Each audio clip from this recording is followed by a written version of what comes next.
Welcome back to the John Calvin podcast. My name is Matt. We've been looking at the most famous showdown in John Calvin's life, and that is the showdown with the notorious heretic Michael Servetus.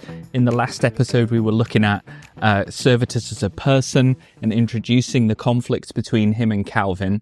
And today we're going to be looking at the trial of Servetus. Servetus has dramatically escaped from prison in Vienna.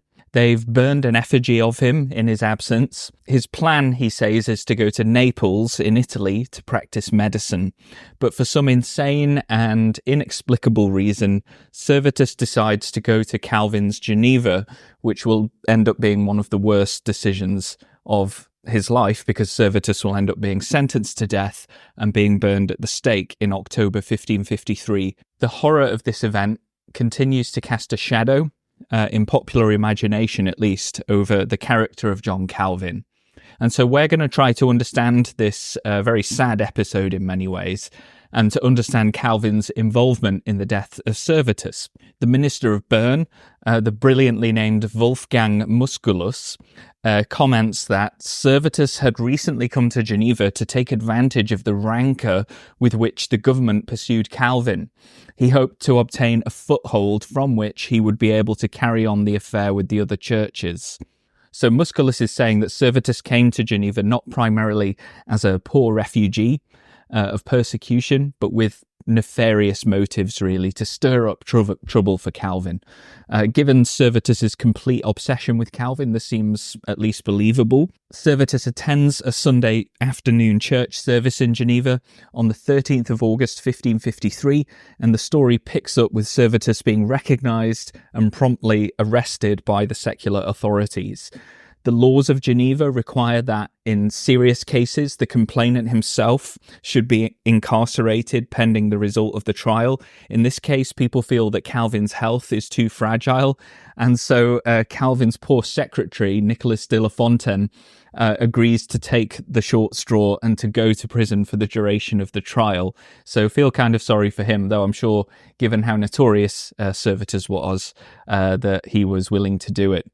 In total, there are 38 articles submitted against Servetus. They include his denials of the Trinity, his idea that people can't commit mortal sins until they're 20 years old, his idea that infant baptism is invented by the devil. They also accuse Servetus of defaming Calvin and, quote, uttering all the injurious and blasphemous things which it is possible to invent. It's important to emphasise at this point that Servetus doesn't appear before Calvin or the consistory. The trial is handled by the secular authorities, who ask Calvin for theological input to the trial.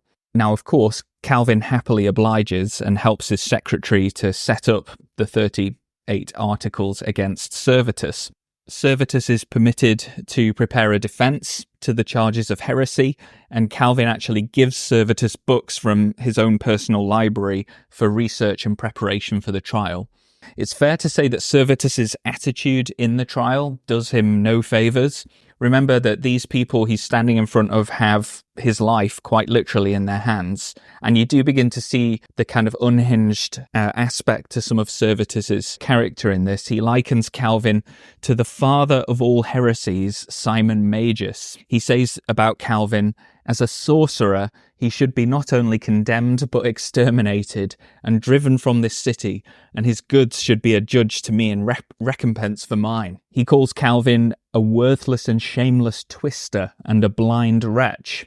Calvin is brought into the trial to respond to Servetus's quoting of the church fathers in support of his arguments. But given Calvin's near photographic memory, he's able to skewer Servetus on that point and to demonstrate that the church fathers really did believe in the Trinity. So this idea that there's three distinct persons in the one divine essence. Calvin gives his take on what should happen to Servetus in a letter to Farel. He says, quote, I hope that the sentence of death will at least be passed upon him, but I desire that the severity of the punishment may be mitigated. So like the majority of early modern people, Calvin is in agreement that Servetus deserves death, but he wants Servetus to be shown mercy. A key moment in the trial, though, is when Vienna hears that Servetus has been caught, and they demand that he be extradited so that they can try him in Vienna. They send the jailer and the captain who were guarding him, and who also bring along the sentence that was given against Servetus and when they burned the effigy of him. And in an interesting move, the magistrates ask Servetus what he wants. Does he want to be tried in Vienne or to stay in Geneva? And reportedly, Servetus falls to his knees and begs with tears that he's allowed to stay in Geneva to be tried there, which you could argue is a positive reflection on the legal processes in Geneva as opposed to Vienne. In the end, the magistracy decide that they will not extradite Servetus. In his helpful book on this, Jonathan Moorhead comments that there is no doubt that Geneva's refusal to deliver Servetus to Vienne put further pressure on them to mete out justice, since they could not be seen as being any less zealous for the truth than their detractors. And this chimes with what I've been reading recently in Alistair McGrath's biography of Calvin, where he talks about how defensive the magistrates were about their jurisdiction and power, often at Calvin's expense, actually. The key people sentencing Servetus are actually some of Calvin's most bitter enemies, and again, it's important to remember that. But at this time in history, Protestants are very sensitive to the Roman Catholic charge that they're too lenient on heresy. So the Zurich reformers write to Geneva and say, quote, "Our churches have abroad the bad reputation of being heretical and of being particularly favourable to heresy.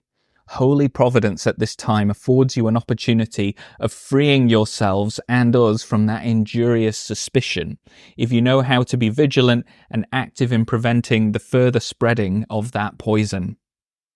So Geneva seeks out the advice of the other Swiss cities, and they all come back with the same advice, that Servetus deserves death, and that this is an opportunity to demonstrate to the world that Protestants are just as zealous and serious about stamping out heresy as anyone else. In the end, the period from Servetus's arrest on the 13th of August to his burning on the 27th of October 1553 is just over 2 months. Although the argument could be made that Servetus was a dead man as soon as he entered Geneva, I think that's quite harsh on the Genevans. We know from other cases that they were very reluctant to dish out the death penalty to heretics. They preferred to exile them or get them to recant. But because of Servetus's fame and the horror that his books have produced across Christendom, there's a sense that his is a much more serious case. And as I mentioned earlier, Servetus's unhinged manner, his combative attitude in the trial, his insulting of Calvin and the company of pastors, safe to say it went down like a lead balloon. Servetus demonstrates no respect or humility when he's addressing the people who have the authority to kill him or let him go, and all of this, unfortunately, is going to count against him in the end. And we'll be looking at the kind of harrowing and awful events surrounding the sentencing and execution of Servetus in the next episode, and Calvin's role in all of that as he tries, unsuccessfully, to change Servetus's sentence from burning to a more humane death by beheading. Historically, you can see why the magistrates felt that they needed to make an example of Servetus. The reformed cities were regularly being insulted and accused of being hotbeds of disorder and heresy by Roman Catholics, and the trial of Servetus came to be viewed as an opportunity for them to say, the reform we want is about change, yes, but not chaos. And it's in effect an opportunity for them to say, we can also be the people of law and order, as it were. The fate of Servetus is, of course, appalling by standards today, although it's clear that Calvin is not a fan of Servetus or his theology. One can't help but wonder what might have happened if the magistrates had actually listened to Calvin and showed mercy to Servetus, if not in exiling him, then at least in giving him a more humane form of execution. But it's very unlikely, given the context, that they would have been willing to let Servetus go. Who knows, maybe Calvin would have gained a more sympathetic representation in popular culture if they'd listened to Calvin's advice. Thank you so much for listening, and we're going to be carrying on this series by looking at the sentencing and execution of Michael Servetus next week. Goodbye.